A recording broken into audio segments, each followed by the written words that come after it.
معنا الأستاذ خالد كامل. تعرفنا بحضرتك. خالد كامل، مؤسس القوى الشعبيه لحمايه الثوره بالاسماعيليه. إيه أخبار العصيان المدني في الإسماعيلية؟ هو حضرتك احنا ما قلناش عصيان، احنا بنقول فعاليات او بدايات او الدعوه للعصيان.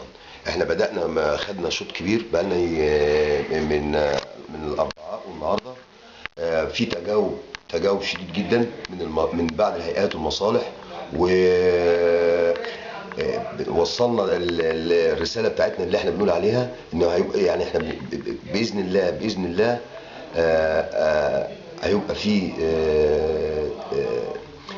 هيبقى في شحن، الناس مشحونه فمتقبله، متقبله.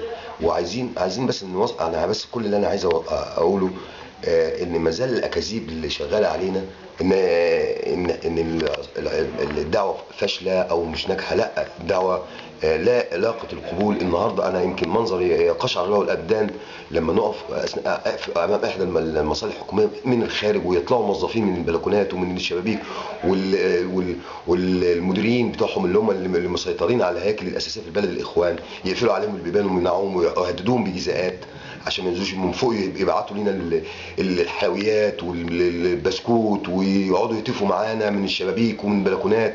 في نفس الوقت امام مدرسه ابتدائي الاطفال في الكوريدور الثالث حاجه تبكي بجد، يقعدوا يهتفوا بقى صوتهم اعلى مننا وعلم مصر، واجبرونا ان احنا نستناهم لما يطلعوا يخرجوا من المدارس، من المدرسه.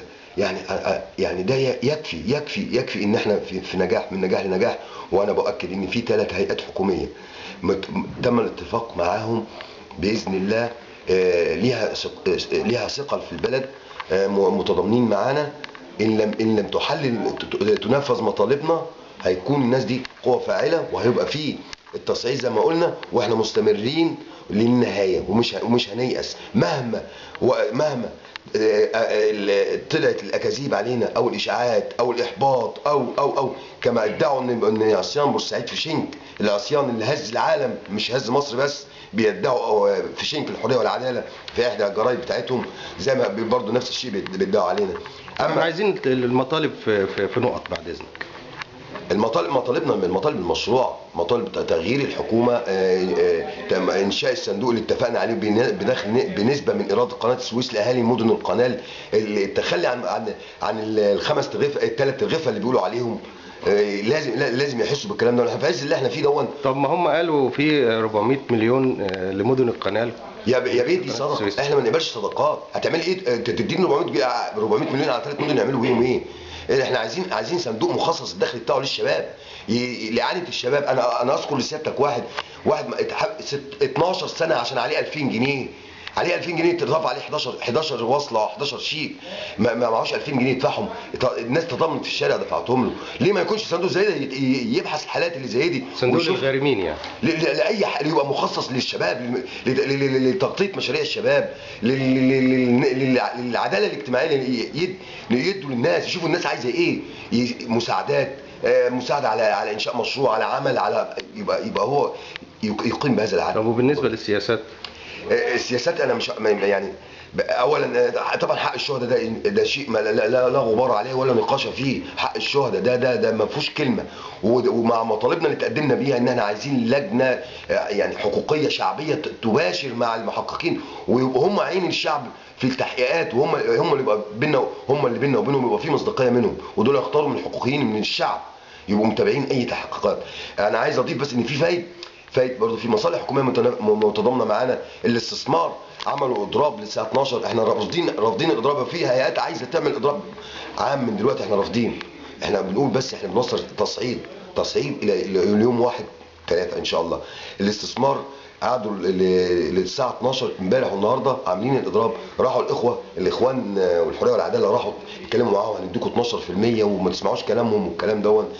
اتصلوا بيا وقالوا لي ان احنا هنسمع كلامهم. انا بس عايز اسالهم سؤال بس، انتوا قعدتم 12%، هل معنى ذلك ان انتوا ضغطتوا على اصحاب المصانع، ولا انتوا شركاء معاهم، ولا ايه بالظبط الموضوع؟ طب الناس دي عملت اضراب كده لتحسين رواتبهم، ما تدخلتوش ليه واقنعتوهم يعني بالكلام؟ 12% منين دول؟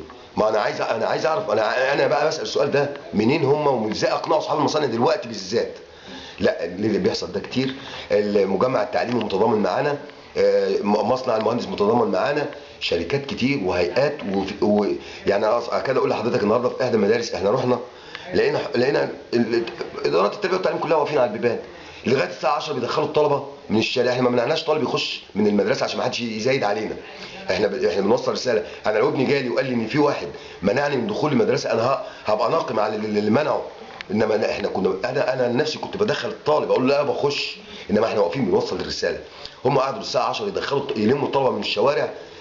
هم من ساعه الايام العاديه من الساعه 8 بيقفلوا الباب عليهم وبيسيبوهم بره في الشارع. يا ريت يفضلوا يبقوا كده على طول. انا نفسي يبقى في حراك، يبقوا في حراك، انا ابقى مبسوط. انا مش عايز الحركه تقف، انا مش عايز البلد تقف، انا عايز الحاجه تدور. بس تدور ايه؟ تدور في مسارها الطبيعي. ما تدورش على ان انا ابقى ادخل اشتكي لك عشان اصلح من حالي او اصلح من او في مشكله عندي وتتجاهلني. انت ما بتتجاهلش فرد، انت بتتجاهل بلد. البلد دي لازم يبقى في صعيد، لازم احسسك ان انا موجود. يعني امال ايه المعنى ان انا ادخل لك بمطالب حتى ما تعرنيش اهتمام ولا تسالني نقدر ننفذ ايه وما ننفذش ايه؟ لو الجاب ده موجود بيننا وبين المسؤولين، احنا ليه نصعد وليه نوصل للمرحله دي؟ لا احنا عايزين بلد تمشي. انا عايز كل واحد يبقى مبسوط في البلد.